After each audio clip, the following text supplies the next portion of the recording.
રાજ્યમાં કાલથી ઠંડીનો અહેસાસ થવાની હવામાન વિભાગની આગાહી. લઘુત્તમ તાપમાનનો પારો 2 થી 3 ડિગ્રી ગગડતા અનુભવાશે ઠંડી. સોમવારે નલિયા અને ગાંધીનગર રહ્યા સૌથી ઠંડાગાર.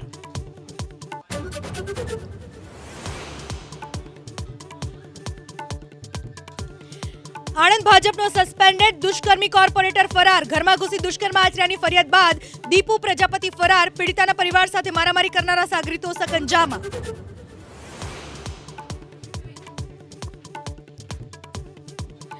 અમદાવાદમાં શાકભાજીના વેપારીની હત્યા કેસમાં નવો વળાંક. કાકાની હત્યા કરવા ભત્રીજાએ 25 લાખની આપી હતી સોપારી. ફાયરિંગ બાદ આરોપી રેલવે સ્ટેશન ગયા પણ ટ્રેન ન મળતા બસમાં ફરાર.